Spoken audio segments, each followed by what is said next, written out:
আসসালামু আলাইকুম বন্ধুরা, কাছের এবং দূরের, দেশ এবং দেশের বাহিরে যে যেখান থেকে আমার রান্নার ভিডিওটি দেখছেন, আশা করি সবাই আল্লাহর রহমতে ভালো আছেন। আমিও আলহামদুলিল্লাহ আপনাদের দোয়া এবং ভালোবাসায় আল্লাহর রহমতে ভালো আছি। আরেকটি নতুন দিনের নতুন আরেকটি রান্নার ভিডিও নিয়ে চলে আসলাম। তো আজকে আমি ঢ্যাঁড়স বা ভেন্ডি দিয়ে মুসুরির ডালের চচ্চড়ি রান্না আপনাদের সাথে শেয়ার করব। তো এখানে আমি ঢ্যাঁড়স বা ভেন্ডি নিয়েছি আর পরিমাণ মতো মুসুরির ডাল নিয়েছি। তো এখন ঢ্যাঁড়স বা ভেন্ডিগুলো কেটে নিব আর মুসুরির ডাল ধুয়ে নিব।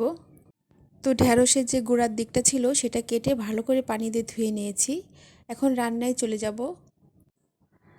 আর এজন্য চুলায় কড়াই বসিয়ে মুসুরির ডাল ধুয়ে পরিমাণ মতো পানি দিয়ে বসিয়ে দিয়েছি।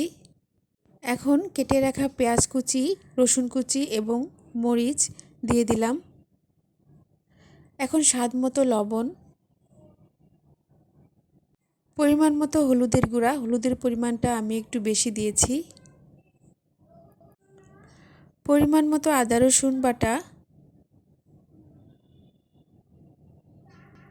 পরিমাণ মতো সয়াবিন তেল দিয়ে নেড়ে চেড়ে দিব। আমার ভিডিও দেখে যদি আপনাদের ভালো লেগে থাকে তাহলে লাইক, কমেন্ট, শেয়ার করে দিবেন আর অবশ্যই সাবস্ক্রাইব করবেন। তো ডালের পানিটা ফুটে গেছে।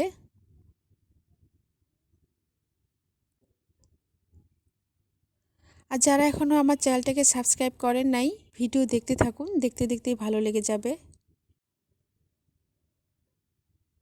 তো ডালটা কিন্তু ফুটে গেছে।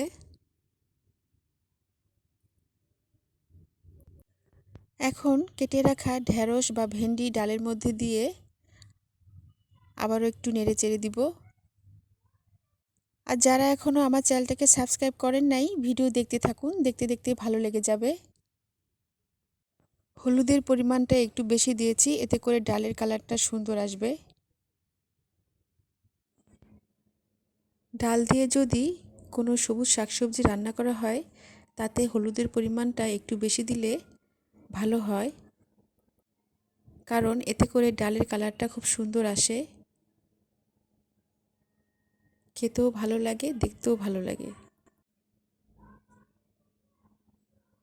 তো আমি আবার একটু নেড়ে চেড়ে দিচ্ছি।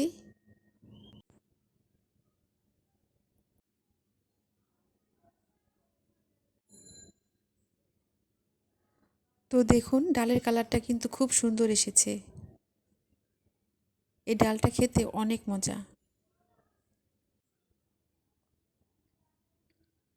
তো যাই হোক, ঢ্যাঁড়স বা ভেন্ডি সেদ্ধ হয়ে গেছে আর ডালটাও হয়ে গেছে।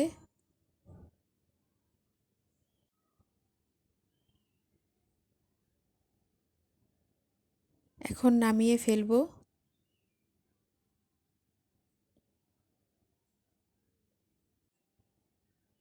তো আমি একটা বাটিতে ঢেলে নিচ্ছি।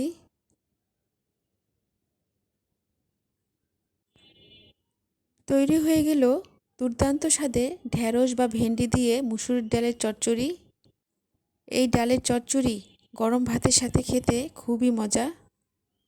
দেখতে যেমন লোভনীয় হয়েছে, খেতেও ততটা মজা। তো এভাবে আপনারা রান্না করে খেয়ে দেখবেন। নতুন নতুন ভিডিও দেখতে আমার চ্যানেলের সাথে থাকবেন। ভিডিওর নিচে বেল আইকনে ক্লিক করবেন যাতে নতুন কোনো ভিডিও ছাড়লে আপনাদের মোবাইলে নোটিফিকেশন চলে যায়। সবাই ভালো থাকবেন। আল্লাহ হাফেজ।